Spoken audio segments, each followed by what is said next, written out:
like, partage et abonne-toi.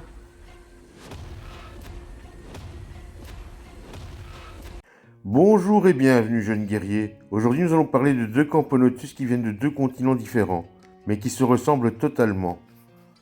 La première est la Camponotus liniperda, une Camponotus bien de chez nous. Cette colonie a 2 ans, elle va arriver sur sa 3e année, et comme tu peux voir elle s'est assez bien développée, je suis assez content du résultat. Elle est décrite comme difficile, moi j'ai trouvé facile, ça va, et le développement quand même assez rapide. Je te montre un peu son lieu de répartition. Comme tu peux voir, elle est répartie dans toute l'Europe, en Russie, etc.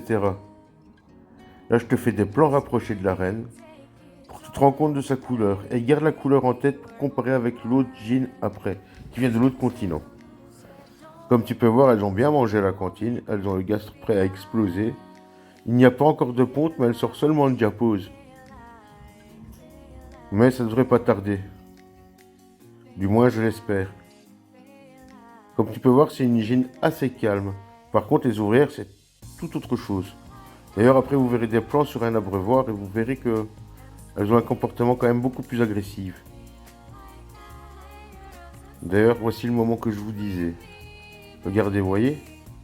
Elles sont beaucoup plus agressives, elles font des petits tremblements de gaz pour se prévenir du danger. De temps en temps, elles s'attaquent même quand elles ne sont pas habituées. Enfin, quand elles ne s'attendent pas à ce qu'une consoeur vienne à côté d'elles. Bon, donc pour les températures de maintien, je les maintiens à 26-28 l'été, 22 le jour, et pour la diapause, elle se passe entre 12 et 15 degrés, voire moins. C'est dans l'appartement des fourmis, donc les températures fluctuent vraiment. Elles n'ont pas de tapis, du coup la reine arrête de pondre, et c'est vraiment ça le plus important. C'est pas qu'elles se caillent les billes, mais c'est qu'elles arrêtent de pondre. Comme vous pouvez voir, elles sont quand même assez poilues, malgré que leur gaz brille très fort. Maintenant, je vous montre les majors. C'est des petits encore, hein. J'ai hâte d'avoir les gros majors, mais quand on voit ça, on se dit déjà que ça va être prometteur. La jean mesure quand même 22 mm, pardon, j'allais dire centimètres, c'est énorme pour une jean. Donc du coup, les majors, j'espère qu'ils s'y approcheront très près. Je vous montre le lieu de répartition de la prochaine espèce. Vous pouvez voir, elle est répartie sur une grosse partie de l'Amérique et du Canada. C'est la Camponotus novaeborensis, dite la fourmi charpentière de New York. Elle est sortie plutôt de diapose. Ne me demandez pas pourquoi, elle a repris son développement d'elle-même, je l'ai vu. Mon avis, elle est habituée à des températures tellement froides qu'une fois arrivée à 15 degrés, pour elle c'est bon. D'ailleurs, la gine a répondu, etc. Et comme vous pouvez voir, à l'inverse des autres, elles sont très calmes. Mais vraiment très calmes. Alors, je vous disais la ressemblance, mais regardez bien. Les ouvrières sont un petit peu plus rouges, mais je veux dire, dans les tons, c'est plus ou moins le même. La seule différence, c'est le haut du thorax de la gine qui est rouge, bordeaux comme ça. Que n'a pas la Niperda par contre. Elle a juste un bout du gastre et le dessous. Mais elle se ressemble quand même fortement. Celle-ci est plus petite, elle doit faire 18-20 mm. J'ai hâte d'avoir les majors, excusez-moi. Voir un peu la ressemblance ou pas de la tête. Comme vous pouvez voir, il y a un très très beau couvain. D'ailleurs, elle m'étonne, elle a plus de couvain que d'ouvrière, c'est un peu étonnant. Comme si c'était prévu qu'une ouvrière puisse s'occuper de 10 larves en même temps.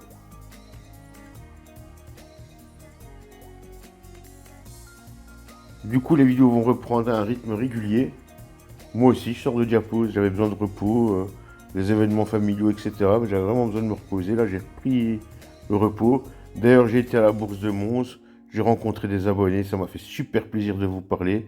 J'ai vendu quelques-unes de mes fondations colonies, comme j'avais dit, mes asiatiques en partie. Et j'ai déjà eu des nouvelles de certaines, ça me fait super plaisir. D'autres sont partis chez des amis, ça me fait encore plus plaisir de les savoir chez eux. Et je tiens à remercier toute l'équipe autour de la fourmi gauloise. Franchement, une équipe super géniale. Je n'ai rien à redire là-dessus, on passe des moments super ensemble. D'ailleurs, j'espère bientôt pouvoir faire une vidéo, un live, etc. pour vous régaler. Sur ce, les amis, je vous laisse en musique pour les dernières images et je vous dis à très très bientôt pour de nouvelles aventures.